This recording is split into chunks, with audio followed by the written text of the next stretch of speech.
নমস্কার বন্ধু, Malay Mukhopadhyay, confederation of state government employees. বন্ধু দেখুন, সত্যি কথা বলতে কি, আমরা ফেড আপ হয়ে গেছি বর্তমান সরকারের এই যে বকেয়া ডিএ নিয়ে যে আচরণ আমরা ক্রমাগত দেখতে পাচ্ছি, তাতে আমরা সত্যি বিরক্ত। আমাদের কাছে বারবার ফোন আসছে। গত দুদিন আগের কথা বলছি, একজন পেনশন হোল্ডার, তিনি খুব অসুস্থ, তার ছেলে আমাকে ফোন করে বলছিল, মলয়বাবু এই ব্যাপার, বাবা আপনার কথা বলছে, ডিএটা যদি এর মধ্যে পাওয়া যায় তাহলে অন্তত একটু দেখে যেতে পারে, কারণ বাবা খুবই অসুস্থ। পরে দুদিন পরে আবারও খবর আসলো, মলয়বাবু বাবাকে বাঁচাতে পারেনি। দুঃখজনক, দুর্ভাগ্যজনক। তিনি তো কোনো দোষ করেনি। তিনি আমাদের ডিএ মামলার প্রেক্ষিত সর্বোচ্চ আদালত বলেছে যে পঞ্চম বেতন কমিশনের বকেয়া যে ডিএ, সেই ডিএটা কর্মচারী সমাজের হাতে উঠিয়ে দিতে হবে। তাতে তাদের দোষ, তারা কর্পোরেশন এলাকায় বসবাস করে। আমাদের কি করণীয় আছে? গ্র্যান্টিং এইড কর্মচারী একই, তারা বারবার ফোন করছে, করবেই তো। আমরা মামলাকারী সংগঠন, আমরা বারবার কর্মচারীদের যে অভাব অভিযোগ আমাদের তো শুনতেই হয়। বহু ফোন আসে, অনেকের ফোন ধরি, অনেকের ফোন ধরতে পারি না। একজনের সঙ্গে কথা বলছি, আর একজন ফোন করেছে। একটা ফোনে দুটো সিম লাগানো যায়, আপনারা জানেন, কিন্তু আমার দুটো ফোন করেছি যাতে ফোনটা পায়। কারণ আমার সংগঠনের যারা পোর্টফোলিও বা আমার জেলা কমিটির যে লোকজন যখন ফোন করে, তখন প্রথম ফোনটাতে না পেরে দ্বিতীয় ফোনটাতে করে, আমি বুঝতে পারি।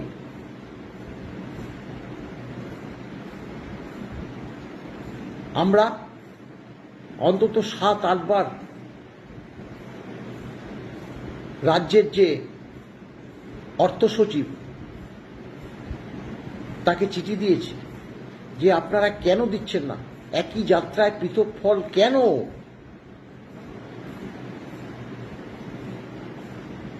ধরুন আমি একজন কর্মচারী, অপর আর একজন কর্মচারী, তিনি কলকাতায় থাকে, আমি জেলাতে থাকি। আমি পেয়ে গেলাম, তিনি পেল না। সেটা কেন হবে? হতে পারে, কিন্তু 2 তারিখে 2 এপ্রিল 31 মার্চের মধ্যে দেওয়ার কথা ছিল সর্বোচ্চ আদালতের নির্দেশ মোতাবেক। যেহেতু সেটা ইয়ার এন্ডিং, তাই পয়লা তারিখ ছুটি, পয়লাতে 2রা এপ্রিল রিলিজ হয়ে গেছে। যতটুকু দিয়েছে, যেভাবেই দিয়েছে, যতটুকু দিয়েছে, বাকিটা আমরা আদায় করব। কিন্তু তারা এখনো পাচ্ছে না। এমনকি নবনিযুক্ত মাননীয় অর্থমন্ত্রী, তাকে পর্যন্ত চিঠি দিয়েছে, চিঠির প্রাপ্তি স্বীকারই তো করছে না যে হ্যাঁ মলয়বাবু চিঠি পেয়েছি, আমরা চিন্তা ভাবনা করছি। চিঠি দিচ্ছি, ওই পর্যন্তই, কোনো উত্তর নেই।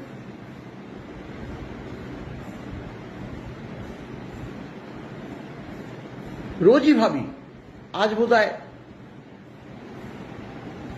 গ্র্যান্টিং এইড এবং যারা কেএমসি এলাকায় থাকে তাদের ডিএটা সরকার রিলিজ করে দেবে, কিন্তু কোথায়?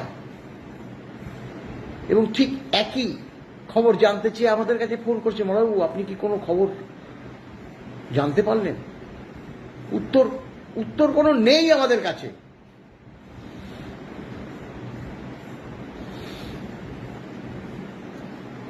আগেও বলেছি আপনাদেরকে, 1 জুন মাননীয় মুখ্যমন্ত্রীর সঙ্গে আমাদের যে বৈঠক হয়েছিল,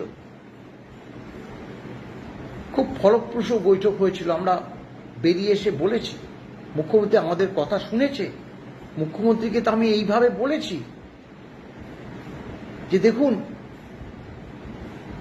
যে অবসরপ্রাপ্ত মানে পঞ্চম বেতন কমিশনে যে ডিএ, বকেয়া ডিএ 2006 সাল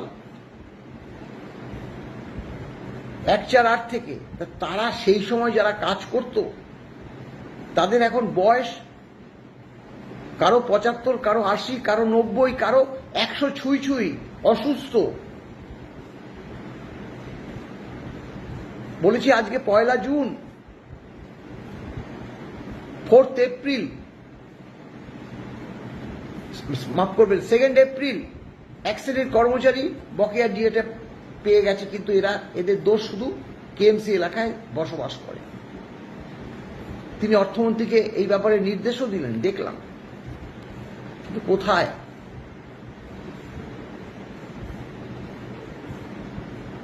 আমরা বর্তমান সরকার আসার পরে আমরা কি পেয়েছি, এই প্রশ্নটা তো কর্মচারী সমাজও জানে।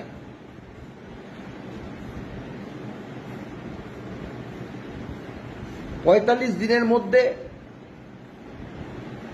ভোটের আগে, সবাই জানে বকেয়া দিয়ে বেতন কমিশন প্রায়োরিটি দিয়ে প্রচার করেছে মাননীয় প্রধানমন্ত্রী, মাননীয় স্বরাষ্ট্রমন্ত্রী, এমনকি বর্তমান মুখ্যমন্ত্রী। বেতন কমিশন হয়েছে, নোটিফিকেশন জারি হয়েছে, চেয়ারম্যান হয়েছে, টার্মস অফ কন্ডিশন আপনারা দেখেছেন।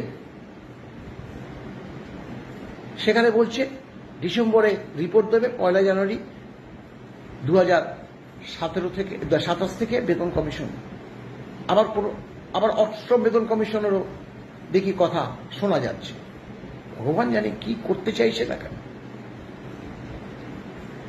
একটা সিস্টেমেটিকে চলবে, দিয়ে দিল, কিন্তু সেটা নিয়ে চলে গেল অক্টোবরে।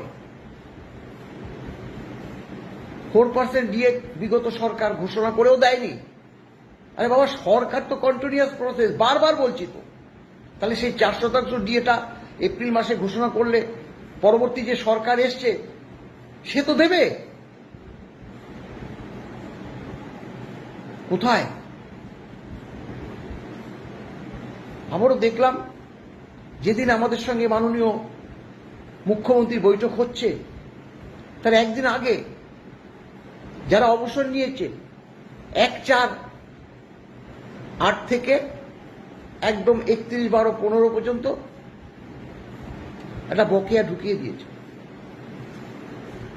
কিভাবে দিয়েছে, কত শতাংশ দিয়েছে অজানা।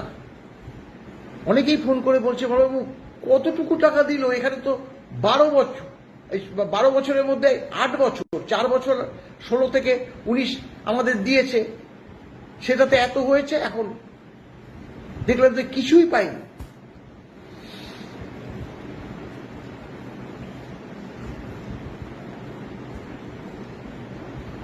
বর্তমান সরকার যখন শপথ নিল, তারপরে 27 যে মে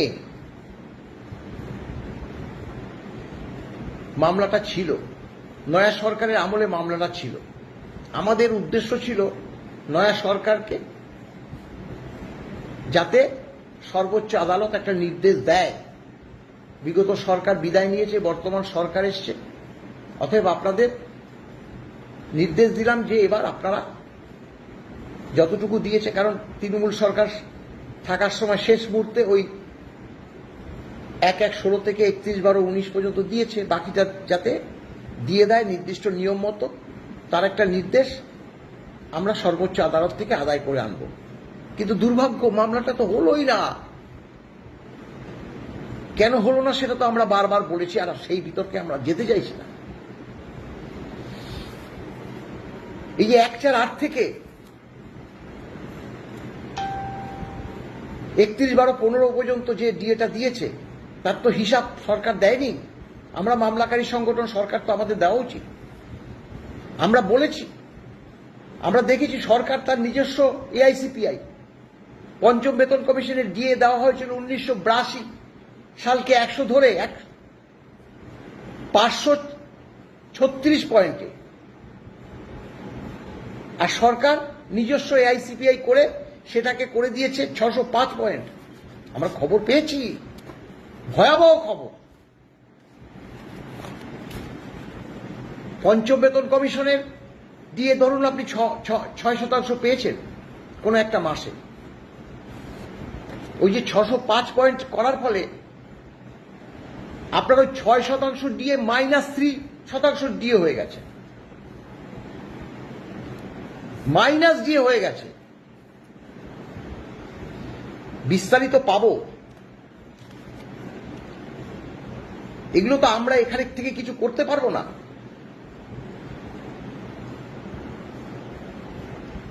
সর্বোচ্চ আদালতের কাছে আমরা নালিশ জানাবো। যেটা পেয়েছি পঞ্চম বেতন কমিশনের বকেয়া দেওয়ার সময় সেটাকে মাইনাস করে দিল, শূন্য করে দিয়েছে, এরকমও শুনেছি।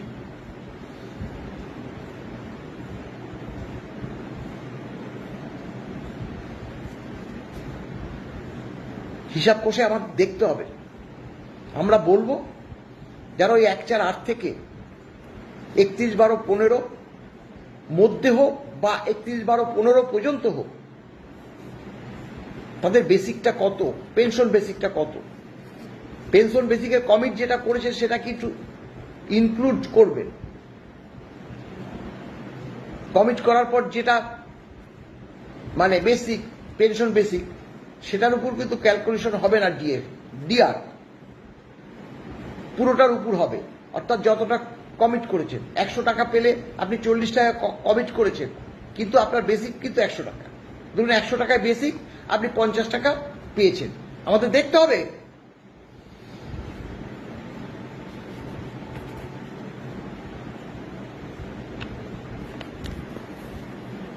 তাই রোজ বলছি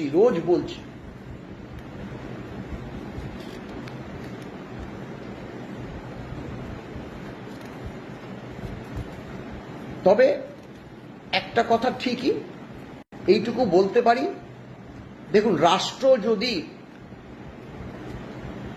তাদের জোর দেখিয়ে তারা যা ইচ্ছে মনে করতে পারে, কিন্তু তার জন্যই তো আইন আদালত আছে। সর্বোচ্চ আদালতের নির্দেশ, এই কথাটা যাতে মনে রাখে। আমরা এর আগেও বলেছি যে দায়ভার কিন্তু বইতে হবে মুখ্য সচিব এবং অর্থ সচিবের। তাদের নামে কিন্তু আদালত অবমাননার মামলাটা রয়ে গেছে। তখন আগের মুখ্য সচিব কি করেছে বা আগের অর্থ সচিব কি করেছে সেটা কিন্তু সেখানে গণ্য হবে না। যারা বর্তমানে আছে তাদের বিরুদ্ধেই কিন্তু প্রয়োজনে কিন্তু রুল জারি করতে পারে, করেছে অনেক জায়গায়, অনেক সময় দেখেছি। আমরা এই বকেয়া দিয়ে আদায় করেই ছাড়ব। মাননীয় মুখ্যমন্ত্রী খুব ভালো ভালো কথা বলেছিল, কোর্টের রায় আমরা মানব। তো কোর্টের রায় মানলে আপনি তো জানেন এপ্রিল মাসে যারা দিয়ে পেয়েছে, মানে এপ্রিল মাস কেন 31 মার্চই বলা যায়, 2 তারিখে সেটা ক্যাশ হয়েছে, আর আজকে জুন মাস শেষ হতে চলল, তারা কেন পাবে না?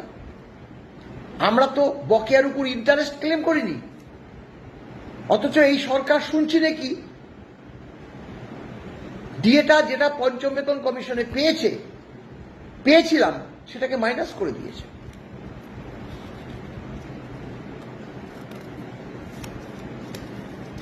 যার জন্য বকেয়া বলতে গেলে কিছুই পাইনি। আমরা বিস্তারিত তথ্য জানাবো নিশ্চয়ই, তার আগে এই হাতিয়ার আমরা সর্বোচ্চ আদালতে কিন্তু পেশ করব। তাই আবারও বলছি, অনেক চিঠি দিয়েছি, অনেক অনুনয় বিনয় করে মাননীয় দুই আমলা, মুখ্য সচিব, অর্থ সচিব, তাদেরকে জানান দিয়েছি। তারা কর্ণপাত এখনো পর্যন্ত করছে না। আবারও করজোড়ে নিবেদন করছি যে আপনারা যতটুকু দিয়েছেন বাকিটা তো আমরা সর্বোচ্চ আদালত থেকে বুঝে নেব। 605 করুন আর 607 করুন, যেই অংশটা পেয়েছে সেই অংশটাই যাতে অন্তত তুলে দিন, বাকিটা আমরা তো পরে বুঝে নেব। ভালো থাকবেন, নমস্কার।